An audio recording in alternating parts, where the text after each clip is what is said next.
Today we discuss about the next topic, integrated farming system, that means IFS. First upon uh, study about the definition, meaning of farming system. After that, the characteristics of integrated farming system, objective of integrated farming system, and finally advantages of the integrated farming system. So these contents we are discuss in this topic. So first one, what is mean by integrated farming system? So in our previous lectures, our first lecture of this course, we studied about what is meant by farming, what is meant by system, also what is meant by farming system.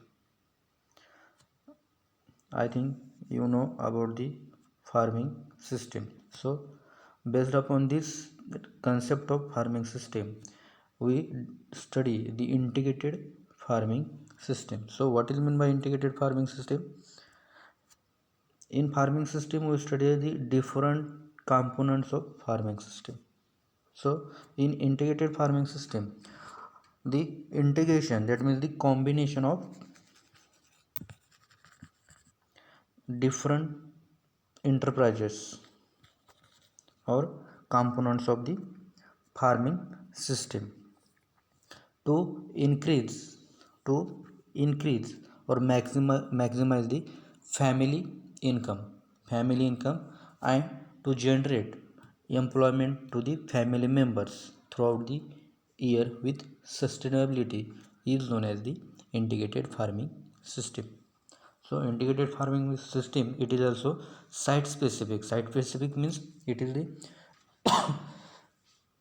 difference at different agroclimatic zones. That means suppose in Solapur region, the farming system model, it is different. That means here crops, in case of crops, the crops are selected, those are dryland crops. That means those are cultivated or complete their life cycle on less rainfall or less moisture availability, like drought resistant crop bajra, sorghum, etc. So in case also livestock, in case crop, select the bajra, sorghum. In case of livestock, select the Pandharpuri maize, because this Pandharpuri maize is rare in Solapur region. And this livestock, that means buffalo, it gives maximum milk yield under in climatic condition of Solapur. So also select the poultry, select the piggery, etc. Different components are integrated together and integrated together for increase the income of farmer or farmer family, and also get the employment throughout the year to farmer and also members of farmer family with their sustainability. So this is known as the integrated farming system. In another way, the integrated farming system, according to scientists Singh and Ratan 2009, integrated set of elements or component, that means enterprises, an activity that farmer perform in their farm under their resources and circumstance to maximize the productivity and net farm income on a sustainable basis.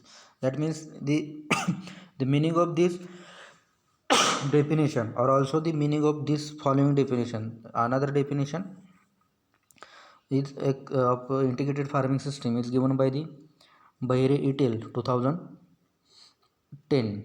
The definition according of IFS, that means integrated farming system, according to Bahire et al. 2010, is when different enterprises and are dependent, complementary and supplementary to each other. They interact among themselves and affect the others. Such a mixed farming system is termed as the integrated farming system. That means here, in simple language, the meaning of these two definition in simple is the combination of different enterprises. different enterprises, the enterprises like the field crops, vegetables also, fruit also, poultry, livestock, dairy, aquaculture, agroforestry, beekeeping, mushroom cultivation, biogas agent. These are the different components of integrated farming system or farming system. These components are integrated, that means the combination or appropriate combination of these different enterprises for maximize the family or farmer income and get the farmer or farmer family members get the employment throughout the year, that means the employment generation with the sustainability. It is known as the integrated farming system. तर अशा पद्धतीने integrated farming सिस्टीमची definition किंवा meaning आहे. तर integrated farming system म्हणजे काय, तर इंटिग्रेटेड फार्मिंग सिस्टीममध्ये जे फार्मिंग सिस्टीमचे कॉम्पोनंट आहेत किंवा इंटिग्रेटेड फार्मिंग सिस्टीमचे कॉम्पोनंट आहेत, आपण पाठीमागच्या लेक्चरला पाहिलं, वेगवेगळे कॉम्पोनंट्स डिटेलमध्ये स्टडी केले. याच्यामध्ये फक्त बायोगॅस आपलं राहिलेलं आहे, ते efficient cropping system and allied एंटरप्राइजेसमध्ये आपण ते कवर करणार आहे. तर वेगवेगळे कॉम्पोनंट कोणकोणते ते इंटिग्रेटेड फार्मिंग सिस्टीमचे, फील्ड क्रॉप म्हणजेच क्रॉप प्रोडक्शन असेल, व्हेजिटेबल्स म्हणजे हॉर्टिकल्चर आलं, व्हेजिटेबल अँड फ्रूट म्हणजे हॉर्टिकल्चर आलं, poultry, लाईव्हस्टॉक, Gadkari, aquaculture, agro forestry, B keeping, mushroom, also sericulture, also the forestry, also the fishery. These etc. farm enterprises or these components are selected. Those are beneficial to each other. That means here livestock are selected with the field crops. That means the byproduct of field crops used for the livestock rearing. Like that, such components are selected, those are beneficial to each other, and by the integration of these components or the combination of these components, the farmer's income should be increases. And farmer or farmer family get the employment throughout the year. म्हणजेच थोडक्यात काय, तर हे सगळे enterprises काय करायचे, एकत्र आणून आपल्याला शेती करायची आहे. म्हणजेच IFS मॉडेल तयार करून एक त्या पद्धतीने शेती व्यवसाय करायचा आहे, म्हणजे शेती आणि शेतीपूरक व्यवसाय करायचा आहे. आणि ते शेती आणि शेतीपूरक व्यवसाय करत असताना महत्त्वाचा उद्देश काय, की फार्मरचं त्याचं उत्पन्न वाढलं पाहिजे, त्याचं फार्मरला पैसा आला पाहिजे, कंटिन्युअस पैसा आला पाहिजे. आणि फार्मरला आणि फार्मरबरोबरच त्यांच्या घरातील मेंबर्सला, जे शेतामध्ये काम करण्यास इच्छुक आहेत, अशा व्यक्तींना वर्षभर काय भेटलं पाहिजे, त्यांच्या हाताला काम भेटलं पाहिजे. तर या सर्व सिस्टीमला काय म्हटलं जातं, तर इंटिग्रेटेड फार्मिंग सिस्टीम असं म्हटलं जातं. So this is the definition of farming system or meaning of the integrated farming system. So next one, we study or we discuss about the characteristics of integrated farming system. Here first characters, reduce in risk with monoculture and promoting enterprises diversification. That means in case of monoculture means cultivation of only one crops year after year on same piece of land, म्हणजे वर्षानुवर्ष एकच पीक घ्यायचं. तर त्याच्यानं काय होणार आहे, जर हे क्रॉप फेल झालं तर त्याच्यामध्ये आपल्याला मोठी रिस्क आहे. तर ही रिस्क आपल्याला कमी करायची. मग ते करण्यासाठी काय करावं लागेल, तर promoting enterprises diversification. That means selection of different enterprises. Here crops, also crop, livestock, also poultry, if possible the rearing of piggery. म्हणजेच फक्त पीकच न घेता तर पिकाबरोबर काय करायचं आहे, लाईव्हस्टॉक रेअरिंग करायचं आहे, त्याचबरोबर पोल्ट्री रेअरिंग करायचं आहे, त्याचबरोबर शक्य असेल तर फिश, शक्य असेल तर पिगरी. जसं शक्य आहे, फार्मरला जसं शक्य आहे त्या पद्धतीनं किंवा जे रिसोर्सेस अवेलेबल आहेत त्याच्यावरती डिपेंड काय करायचे, आपल्याला वेगवेगळे एंटरप्राइजेस म्हणजे कॉम्पोनंट्स सिलेक्ट करायचे, म्हणजे शेती आणि शेतीपूरक व्यवसाय करायचा, जेणेकरून फार्मरचं काय झालं पाहिजे, इन्कम वाढला पाहिजे. That means the development of alternative income sources with efficient utilisation of farmer resources.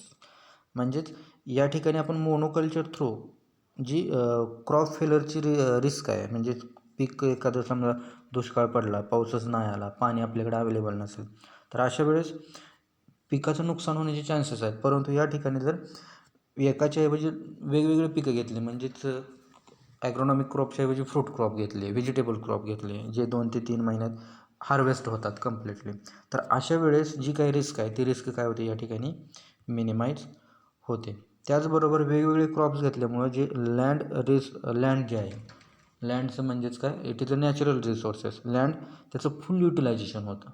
त्याचबरोबर लेबर त्यांचं फुल युटिलायझेशन होतं, म्हणजे रिसोर्सेसचं युटिलायझेशन होतं आणि त्याचबरोबर फार्मरचा इन्कम काय होतो, वाढतो. हे झाले 2 characteristics. Next characteristics, better management of farmer resources, important formulae like land, labour and capital. आता सांगितलं त्याच पद्धतीने जर combination of if the combination of different enterprises is carried out, that means crop, livestock, piggery, fishery, etc. etc. If the combination is carried out, the requirement of money for the carried out or for establishment of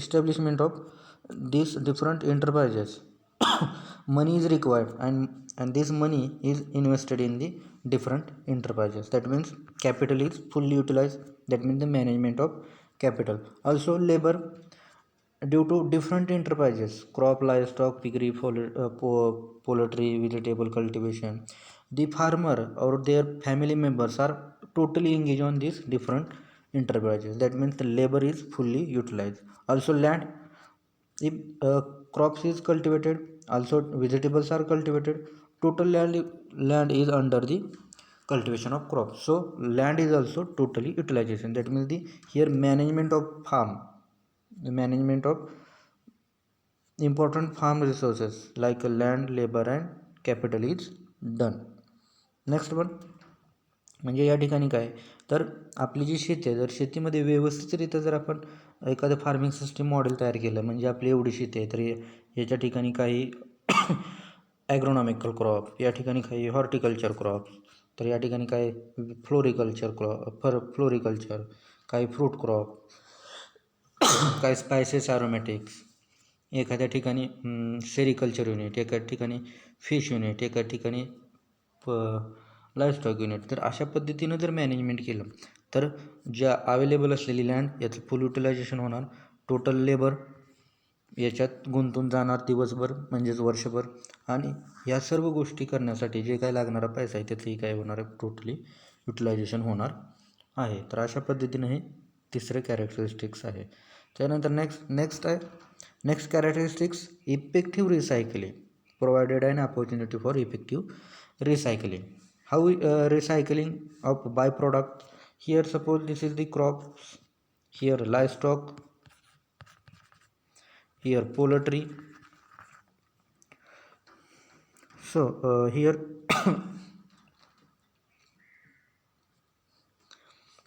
when crops like sugarcane or suppose maize, sorghum, you are cultivated, the byproducts of this maize, sorghum, sugarcane you can use for this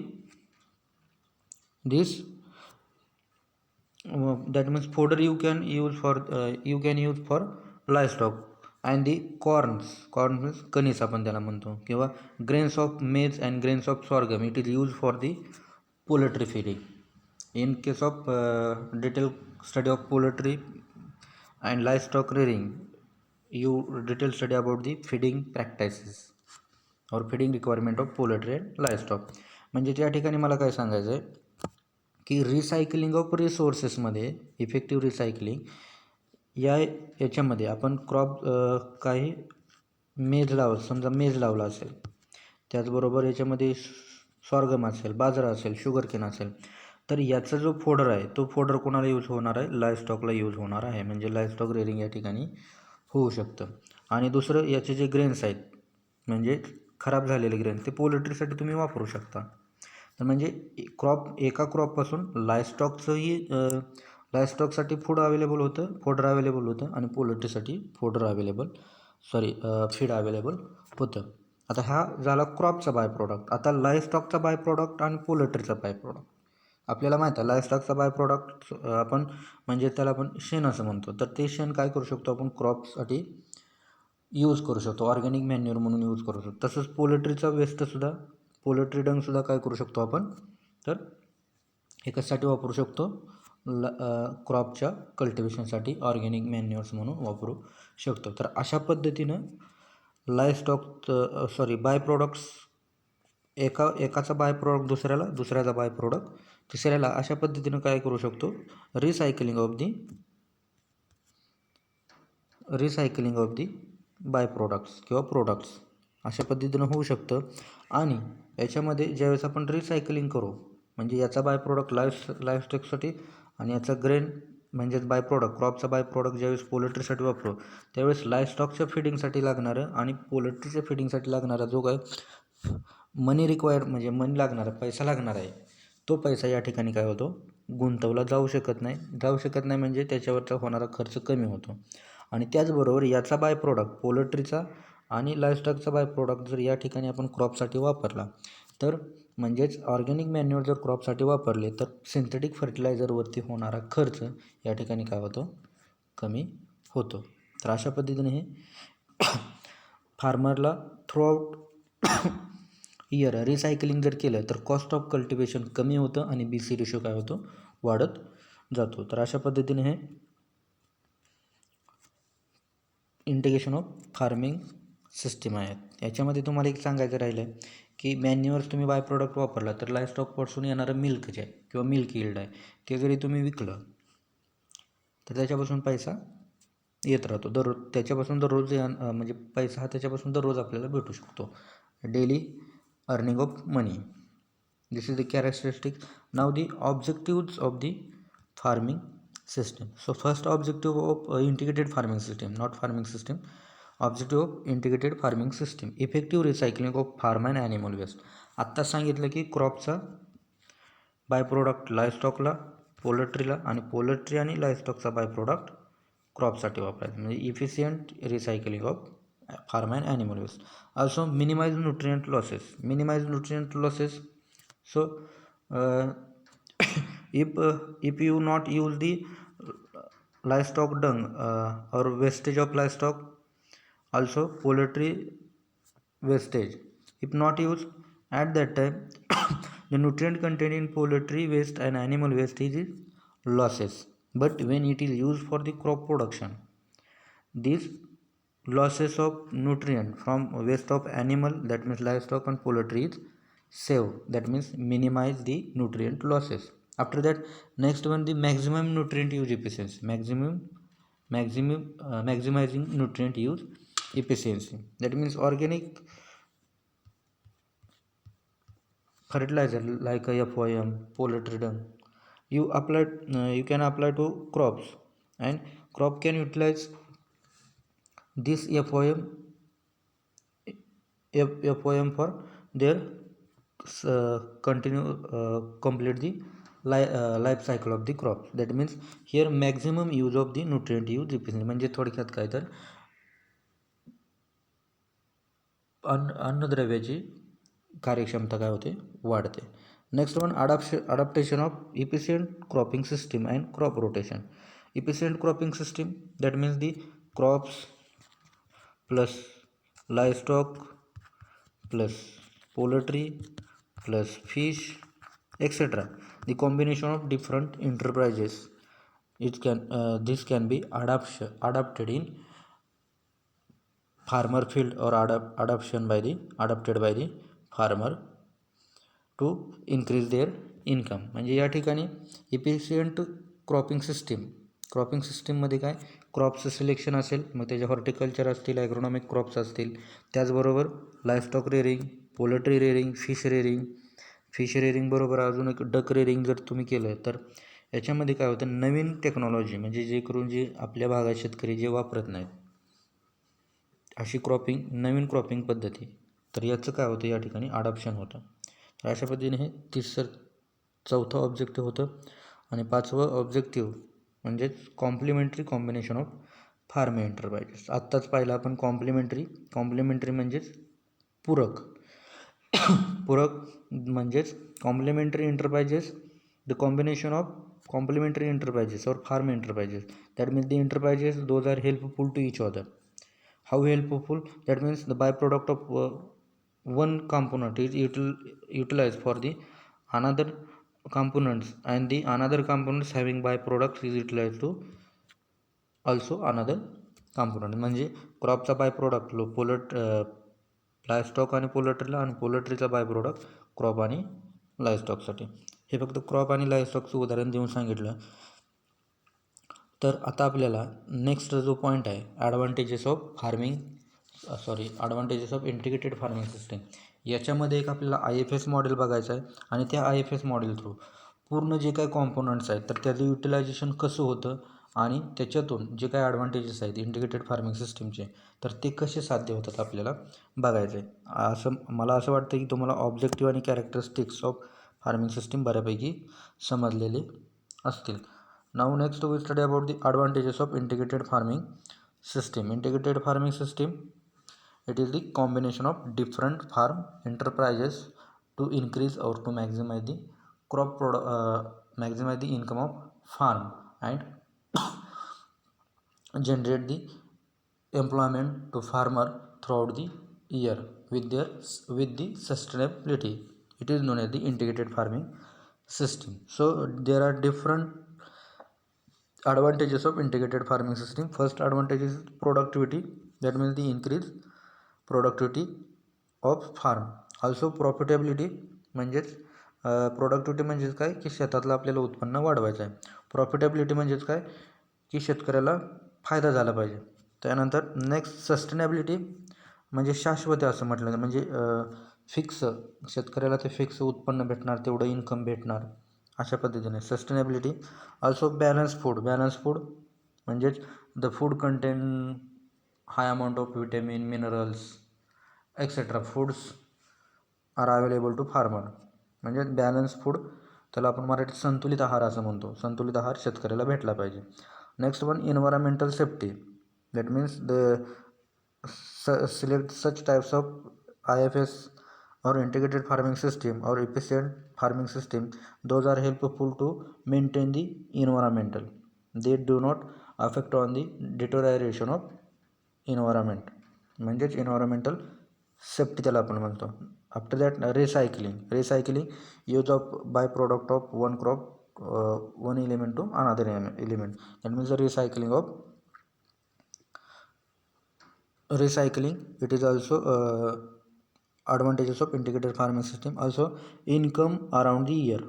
Next one, meeting fodder crisis, also solving fuel and timber crisis, employment generation, agro industries, increase input efficiency, also saving of money, also adaptation of new technology, also availability of fodder, fuel and timber. Also next, standard of living, increase or improve the standard of living of farmer.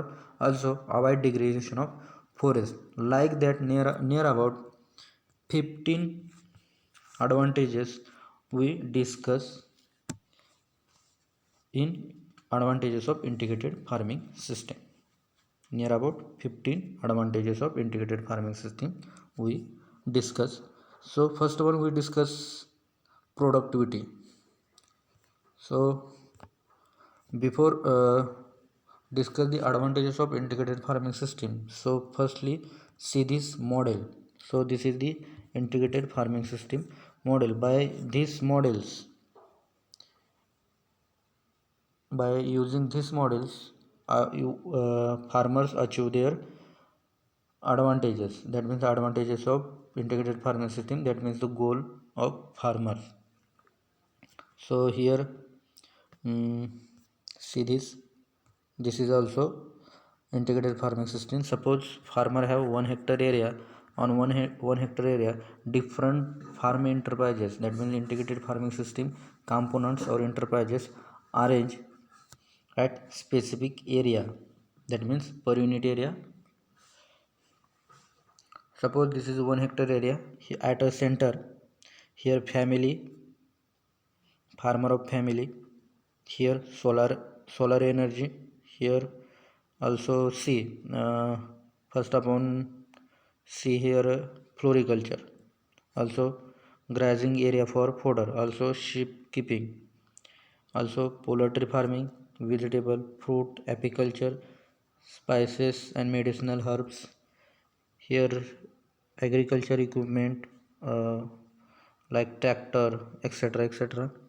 Also here see fish tank, that means fish rearing is, suppose this is a pond. Also here starch crop, here sugar crops, cereals, different cereals, energy crops, annual oilseed crops are cultivated here. Also see here the energy crops, energy forest, that means the forest crops are cultivated at the border of farm. Here energy crops, energy forest, energy crops, energy forest. So like that the this total 1 hectare area is used for cultivation of crops or under utilization. Land is fully utilized. So by using these different components, here components, crops are components, also fish is another component, here floriculture, fruit, vegetable, it is a horticulture, it is the poultry rearing, sheep rearing, also the grazing of fodder, grazing for fodder, that means for the livestock rearing. Also here sugar, so these are the different components. Here solar energy it utilized. So these are the different components. Suppose this is our pond or farm pond. In farm pond, during rainy season, water is collect, that means water harvesting is done and water is collected in farm pond. So water is available to farming system or to integrated farming system. In farming system, this pond, the firstly fish rearing is started. After that, on this on this pond, the structure is built up like that uh, the dropping of poultry, it is directly meat to fish. म्हणजे या ठिकाणी काय की suppose हे आपलं form pond आहे, तर या फार्म पॉन्डवरती आपण याच्यामध्ये फिश रेअरिंग करतोय. तर फिश रेअरिंगमध्ये या ठिकाणी असं स्ट्रक्चर बनवायचं की जेणेकरून या ठिकाणी काय राहिले पाहिजे, आपले पोल्ट्री राहिले पाहिजेत या स्ट्रक्चरमध्ये, आणि याचं जे वेस्टेज आहे ते डायरेक्ट कुठे गेलं पाहिजे, या फिशवरती म्हणजे या तळ्यामध्ये गेलं पाहिजे, जेणेकरून ते फिशला खाता येईल. त्याचबरोबर या फार्म पॉन्डमध्ये काय करायचं, दुसरं डक रेअरिंग करायचे. म्हणजे डक काय करतात की जे मासे असतात, जे मेलेले मासे असतात, the died fishes, it can eat by this डंक.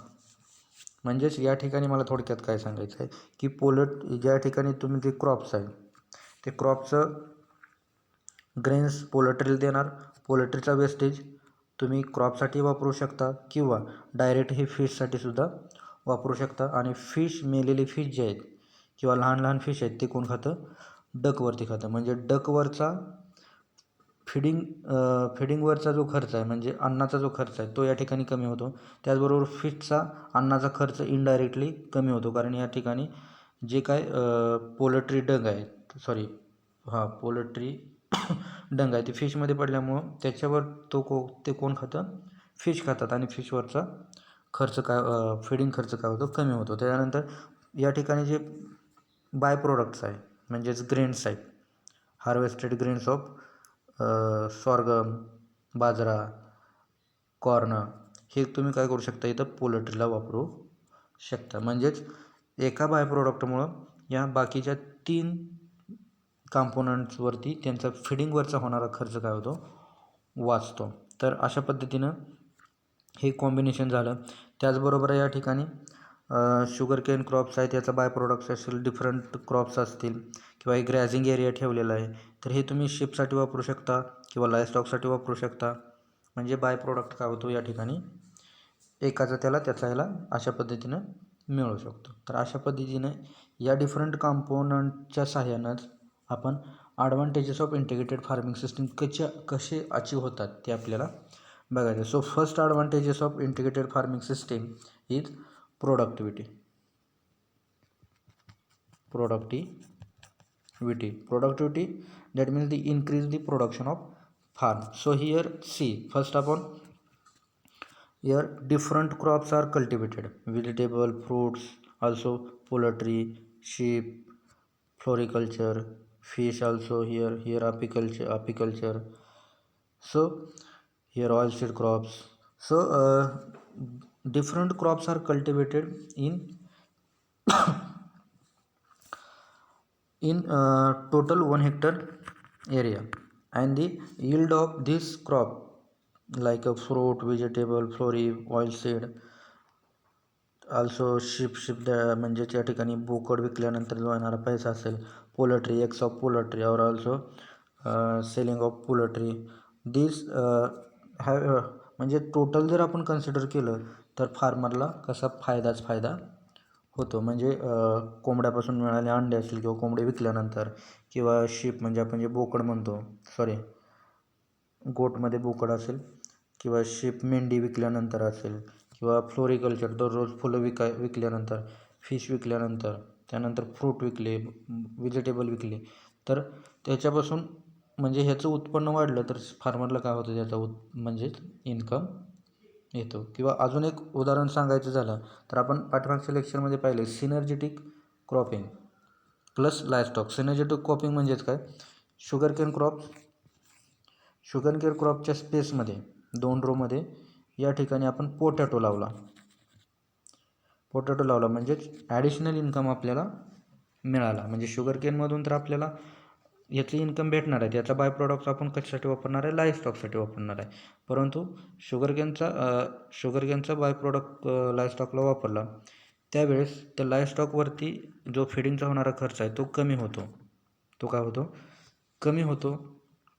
म्हणजेच त्याचं मिल्कपासून येणारं उत्पन्न वाढतं, त्याचं मॅन्युअर पण त्याच्यापासून येणारं उत्पन्न वाढतं, पोटॅटोपासून उत्पन्न वाढतं. म्हणजे फक्त शुगर केनवरती केलेला खर्च म्हणजे आपण 1 रुपया याच्यामध्ये जर गुंतवला तर साधारणतः याच्यापासून पोटॅटो, लाईव्हस्टॉक आणि लाईव्हस्टॉक मिल्कपासून आपल्याला 1 रुपयाच्या वरती साधारणतः 2 ते 3 रुपये भेटून जातात. म्हणजे थोडक्यात काय सांगायचं आहे की कोणत्या ना कोणत्या कॉम्पोनंटवरती होणारा खर्च हा एका कॉम्पोनंटमुळे वाचतो आणि नंतर काय होतं तर त्याचं म्हणजेच फायनली जर विचार केला तर शेतकऱ्याचं प्रोडक्टिव्हिटी म्हणजेच काय उत्पादनात भर पडते. तर अशा पद्धतीनं पहिलं प्रोडक्टिव्हिटी हे कसं अचीव होतं, using of by products of one component to the another component. Also profitability when the combination of different enterprises like crops, horticulture crops, agronomic crops, fish, poultry, sheep, livestock. That means the water of farm pond it utilized for the floriculture, fruit culture, vegetable, also for livestock. That means when water is utilized for the agronomical crops, also for the grazing of that means for fodder crops, also for fruit and vegetables. The byproduct of this agronomical crop they can use for the livestock म्हणजेच जनावरांसाठी by products वापरला आणि त्या जनावरांपासून मिळणारं दूध म्हणजेच milk आहे, तर ते विकल्यानंतर काय होतं, परत आपल्याला त्या फार्मरला इन्कम होतो. त्याचबरोबर जे ॲग्रोनॉमिकल क्रॉप आहेत म्हणजेच मेज असेल, सॉर्गम असेल, एक्सेट्रा असेल, तर ते त्या क्रॉपचा बाय प्रोडक्ट म्हणजे ते ग्रेन आलं, तर ते ग्रेन तुम्ही जर पोल्ट्रीसाठी वापरलं तर पोल्ट्रीवरती होणारा फिडिंग खर्च तो सुद्धा कमी होतो. म्हणजेच याच्यापासून येणारं उत्पन्न वाढतं. त्याचबरोबर पोल्ट्रीचा डंग आहे ते जर फिशसाठी वापरले तर फिशवरती फिडिंगचा जो खर्च आहे तो कमी होतो. आणि फिश रेअरिंग केल्यामुळं या ठिकाणी जर आपण डक रेअरिंग केलं म्हणजे बदक जर पाण्यामध्ये पाळले तर ते बदक काय होतात, मेलेले मासे किंवा लहान मासे खातात. म्हणून बदकावरचा पुन्हा होणारा खर्च काय होतो, कमी होतो. म्हणजे बदकापासून, फिशपासून, पोल्ट्रीपासून आणि लाईव्हस्टॉकपासून जे येणारा इन्कम आहे तो आपला ॲडिशनल इन्कम होतो, कारण त्याच्यावरती खर्च आपला हा 50% कमी असतो. कारण याच्यासाठी लागणारा जो बाय प्रोडक्ट आहे म्हणजे जे फूड रिक्वायरमेंट आहे ती ऑलरेडी एका ॲग्रोनॉमिकल क्रॉपपासून ते मिळू शकते. म्हणजेच थोडक्यात काय, the profitability of farmer is increases by the combination of different components or enterprises of the farm and the reducing the cost of production of one enterprises or reducing the cost of the allied enterprises. That means crop is the main enterprises and livestock, poultry, fish, duck is the allied enterprises. The cost of cultivation of this poultry, fish, duck, livestock is reduces and farmer get the maximum profit. तर अशा पद्धतीनं आपलं profitability हे दुसरं काय झालेलं आहे, उद्दिष्ट म्हणजेच ॲडव्हान्टेजेस साध्य झालेलं आहे. तर एक अशा पद्धतीनं पाहिलं. पण जर आपण एक फोडर ॲग्रोनॉमिक क्रॉप घेतलं, समजा मेज क्रॉप घेतलं, तर याचा मेजचा बाय प्रोडक्ट आपण लाईव्हस्टॉकसाठी वापरू शकतो. म्हणजे त्याच्यापासून येणारं दुधाचं उत्पन्न आपल्याला वाढलं म्हणजे ह्याच्यावरती होणारा खर्च कशाचा खर्च, लाईव्हस्टॉक रेअरिंगचा खर्च कमी असतो. त्याचबरोबर याचं ग्रेन्स पोल्ट्रीसाठी वापरलं तर पोल्ट्रीच्या फिडिंगचा खर्च कमी होतो. त्याचबरोबर पोल्ट्रीचं वेस्टेज फिशसाठी वापरलं तर फिशसाठी लागणारं फूड रिक्वायरमेंट आहे त्याच्यावरचा होणारा खर्च कमी होतो. आणि नंतर फिश म्हणजे पॉन्डमध्ये जर आपण डक रेअरिंग केलं तर ते डक काय करतात, फिश मेलेले असतील किंवा मग ते लहान फिश असतील ते खातात आणि डकचा त्याच्यावरती होणारा अन्नाचा खर्च म्हणजेच फिडिंग रिक्वायरमेंटवरचा खर्च कमी होतो. तर अशा पद्धतीनं एका कॉम्पोनंट्सवरती आपण खर्च केला तर त्या कॉम्पोनंटपासून दुसऱ्या कॉम्पोनंटवरती होणारा खर्च वाचतो आणि शेतकऱ्याचं उत्पन्नात काय होते, म्हणजेच त्याच्या उत्पन्नात वाढ होते. म्हणून कशात वाढ होते तर त्याला फायदा होतो म्हणजे प्रॉफिटेबिलिटी हे ॲडव्हान्टेजेस काय होतं शेतकऱ्याचं अचीव होतं. त्यानंतर नेक्स्ट आहे सस्टेनेबिलिटी शाश्वतता. Here by products of the poultry, by products of the sheep, by products of the livestock. म्हणजेच जनावरांचं शेण असेल, पोल्ट्रीचं डंग असेल किंवा शीप किंवा गोटचं डंग असेल, म्हणजे ज्याला आपण शेण असं म्हणतो किंवा शेळीच्या मेंढीच्या लेंड्या असं जे म्हणतो, ते जर आपण शेतामध्ये वापरलं म्हणजेच क्रॉप प्रोडक्शनसाठी वापरलं तर त्या ठिकाणी सिंथेटिक फर्टिलायझर म्हणजे काय तर आपला NPK म्हणजे युरिया असेल, DAP असेल, याच्यावरती होणारा खर्च काय होतो, कमी होतो. तर याच ठिकाणी अजून एक सांगायचं झालं, लाईव्हस्टॉकचं जर आपण युरिन पकडलं आणि ते जर ह्याच्यामध्ये शेतावरती फवारलं तर काही प्रमाणात NPK द्यायची गरज पडत नाही, कारण त्याच्यामुळं आपोआप काय होते, ग्रोथ होते. तर त्याचबरोबर या ठिकाणी क्रॉपमधले वीड ग्रोथसुद्धा कमी होते. म्हणजे हर्बिसाईड आपल्याला फवारायची गरज जास्त पडत नाही. तर त्यासाठी आपल्याला काय करावं लागेल तर त्यासाठी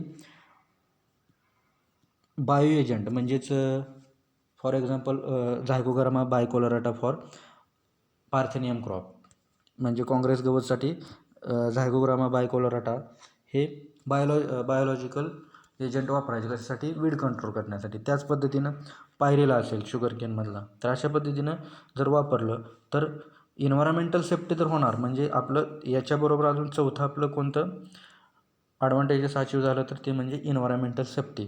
तर हे झालं. आणि त्याचबरोबर काय होतं, आपली सस्टेनेबिलिटी म्हणजे शाश्वतता. म्हणजेच काय होतं तर या ठिकाणी आपण बाय प्रोडक्ट्स वापरल्यामुळं सॉईलची फर्टिलिटी मेंटेन राहते. म्हणजे सस्टेनेबिलिटी काय होते या ठिकाणी आपली अचीव होते. तर अशा पद्धतीनं हे सस्टेनेबिलिटी म्हणजे आपण 4 ॲडव्हान्टेजेस पाहिले. एक म्हणजे प्रोडक्टिव्हिटी, दुसरं प्रॉफिटेबिलिटी, तिसरं सस्टेनेबिलिटी कशी अचीव झालं तर याचा लाईव्हस्टॉकचा किंवा शिपचा किंवा पोल्ट्रीचा डंग जे आहे ते जर आपण सॉईलसाठी वापरलं तर सॉईलची फर्टिलिटी मेंटेन होते, सॉईलचं डिटोरिएशन होत नाही.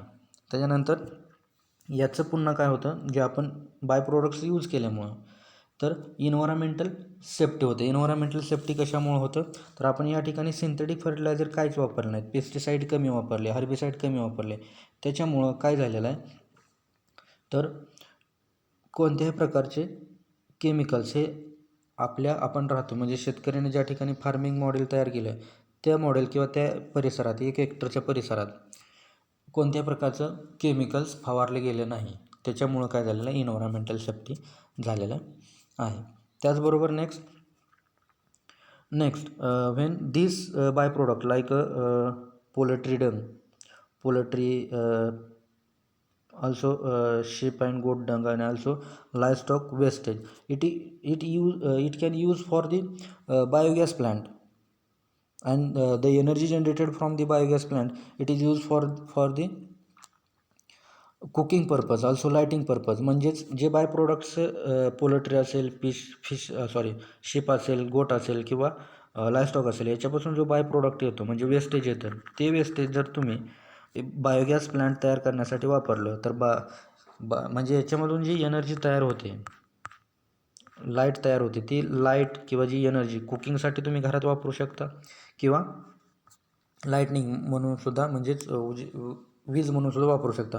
म्हणजे या ठिकाणी तुम्ही कुकिंगसाठी जर बायोगॅसची वीज वापरली व एनर्जी वापरली तर तुमचं लाईटचं बिलसुद्धा काय होतं या ठिकाणी कमी होतं. म्हणजे इनडायरेक्टली काय होतं, फार्मरचं इन्कम वाढतं. तर अशा पद्धतीनं हे आपण नेक्स्ट काय पाहिलं, सेविंग ऑफ एनर्जी, हे त्याचं काय झालं एक नेक्स्ट ॲडव्हान्टेजेस पाहिलं. त्याच्यानंतर आता या ठिकाणी अजून एक तुम्ही पाहिलं की रिसायकलिंग ऑफ वेस्टेज, म्हणजे वेस्ट काय केलं, क्रॉपसाठी वापरलं, त्याचबरोबर ते बायोगॅस प्लांटसाठी सुद्धा वापरलं. म्हणजेच या ठिकाणी काय झालं, रिसायकलिंग ऑफ वेस्ट. म्हणजे क्रॉपसाठी वापरल्यानंतर वेस्टेज, तर क्रॉप कल्टिवेट झाल्यानंतर, हार्वेस्ट झाल्यानंतर त्याचा बाय प्रोडक्ट परत कोणाला वापरणार, लायस्टॉक प्लस पोल्ट्री शिपला वापरणार. तर अशा पद्धतीनं काय झालेलं आहे, रिसायकलिंग ऑफ वेस्टेज हे सुद्धा या ठिकाणी ॲडव्हान्टेजेस आपलं अचीव झालेलं आहे.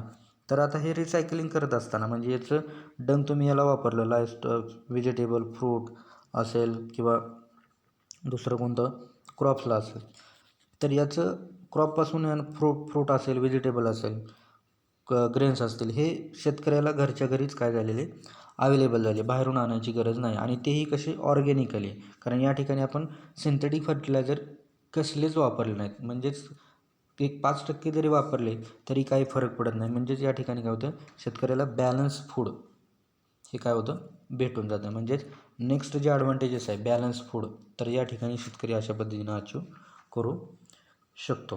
ऑल्सो तर आता हे पाहिलं. नेक्स्ट आहे employment generation to carried out this total operation in farm. One labor is necessary and the farmers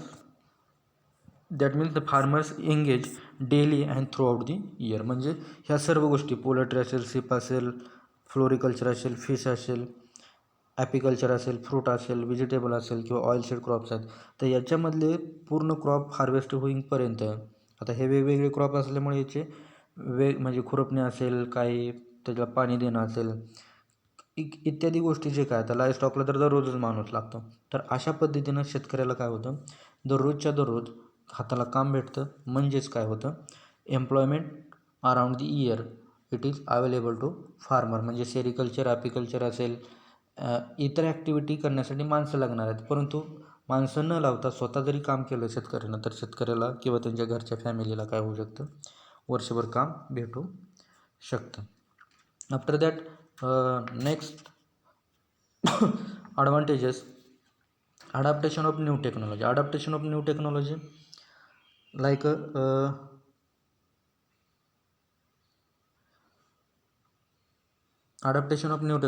mushroom cultivation. आता मशरूम कल्टिवेशन जास्त करून शेतकरी कोणी करत नाही, पण ते जर शेतकऱ्याने आता या ठिकाणी राईस घेतला किंवा पॅडी घेतला, तर पॅडीचा जो स्ट्रॉ आहे, पॅडी स्ट्रॉ हा कशासाठी यूज केला जातो? मशरूम कल्टिवेशनसाठी. म्हणजे मशरूमसाठी लागणारा जो स्ट्रॉ आहे त्याच्यावरचा पॅडी स्ट्रॉ आहे त्याच्यावरचा खर्च काय होतो या ठिकाणी कमी होतो. किंवा सेरिकल्चर असेल, हे नवीन आहे, सेरिकल्चर, फ्लोरिकल्चर, ॲपिकल्चर, ह्या नवीन गोष्टी आहेत. या नवीन गोष्टी जर शेतकऱ्यांना अडॉप्ट म्हणजे शेतामध्ये त्याचं युनिट तयार केलं तर त्याच्यापासून हे शेतकऱ्याला भरपूर फायदा होऊ शकतो. म्हणजे शेतकरी या ठिकाणी काय करू शकतो? नवीन गोष्टी अडॉप्ट करू शकतो. म्हणजेच अडॅप्टेशन ऑफ न्यू टेक्नॉलॉजी. तर ह्या सर्व गोष्टी शेतकरी काय करू शकतो? अचीव करू शकतो. Next one, due to the forest, energy forest or energy crop, energy forest म्हणजे या ठिकाणी सुबाबूळ असेल, सुबाबूळ. तर सुबाबूळ जर आपण शेताच्या बांधावरती लावली तर सुबाबूळपासून जे शिपला आहेत, शिपला काय भेटू शकतो? चारा भेटू शकतो. त्याचबरोबर या सुबाबळीपासून आपल्याला काय भेटू शकेल? सुबाबूळ वाळल्यानंतर फ्युअल म्हणजे इंधन म्हणून आपण त्याचा वापर करू शकतो. शेतकरी त्याचा फ्युअल म्हणजे इंधन म्हणून वापर करू शकतो. किंवा अजून फॉरेस्ट क्रॉप असे वेगवेगळे जर लावले बांधावरती तर त्याचा टाइमबर म्हणून सुद्धा काय करू शकतो? यूज करू शकतो. That means the cultivation of forest crops like a subabul, it is used as a fodder, fuel and timber purpose. अशा पद्धतीनं हे next availability of fodder, fuel and timber हे सुद्धा काय झालं? ॲडव्हान्टेजेस अचीव झालं. त्यानंतर नेक्स्ट आहे agro industries. Agro industries suppose sugarcane crops is there production is maximum. At that time farmer can produce the agro industry like a jaggery production. म्हणजे या ठिकाणी शेतकरी काय करू शकतो? तर जास्त ऊस असेल तर त्या ठिकाणी ऊसाचं म्हणजे कारखान्याला जर ऊस घालवू शकतो, त्याच्यातला 50% ऊस कारखान्याला घालवला तर राहिलेला 50% ऊस जॅगरी प्रोडक्शनसाठी काय करू शकतो? स्वतः यूज करू शकतो. म्हणजेच जॅगरी प्रोडक्शनसाठी लागणारा बाहेरून आणण्यासाठी लागणारा जो ऊस आहे तर त्याच्यावरची होणारा खर्च या ठिकाणी काय होतो? कमी होतो आणि शेतकऱ्याचं उत्पन्न वाढतं. म्हणजेच या सर्व गोष्टीचा जर विचार केला तर शेतकऱ्याचं एका प्रोडक्टवर होणारा खर्च हा जास्त असला तर दुसऱ्या कॉम्पोनंटवरती होणारा खर्च हा कमी होतो, तिसऱ्यावरती कमी, चौथ्यावरती कमी. तर अशा पद्धतीने काय होतं? फार्मरचा बेसी रेशो हा वाढत जातो. म्हणजे ₹1 जर ह्याच्यामध्ये इन्व्हेस्ट केला तर फार्मरला ₹2, ₹3 जास्तीत जास्त इन्कम भेटू शकतो. म्हणजेच काय? तर इन्क्रीज इनपुट इफिशियन्सी. म्हणजे ₹1 गुंतवला तर त्याच्यापासून ₹2, ₹4 असा त्याला नफा होतो त्या शेतकऱ्याला. म्हणजेच काय होतं? इन्क्रीज इनपुट इफिशियन्सी हे सुद्धा ॲडव्हान्टेजेस फार्मरचं या ठिकाणी अचीव होतं. आता फार्मरला सर्व गोष्टीतून पैसा भेटू लागला. म्हणजेच कमी खर्चात जास्त उत्पन्न यायला लागलं. तर मग काय होतं या ठिकाणी? फार्मरला आता फॉर एक्झाम्पल सांगण्यासाठी फ्रूट दररोज विकले, व्हेजिटेबल दररोज विकले, पोल्ट्रीचे अंडी दररोज विकले, फ्लोरिकल्चर दररोज असेल, मध एकदा चालू झाला का तो दररोज जर विकला तर याच्यापासून डेली इन्कम फार्मरचा येणार. काय होणार? याच्यापासून फार्मरचा डेली इन्कम चालू झाला आणि हा डेली इन्कममुळं फार्मरचं स्टँडर्ड ऑफ लिव्हिंग काय होणार? इम्प्रूव्ह होणार. त्याचं स्वतःचंही इम्प्रूव्ह होणार आणि फॅमिली मेंबरचंही. म्हणजे फार्मर जर हे फार्मिंग सिस्टीम मॉडेल जर अंमलात आणलं 1 हेक्टरवरती एका शेतकऱ्यानं तर तो शेतकरी जर सायकलीवर फिरत असेल तर एका वर्षभरात तो शेतकरी साधारणतः बुलेट घेऊन फिरू शकतो.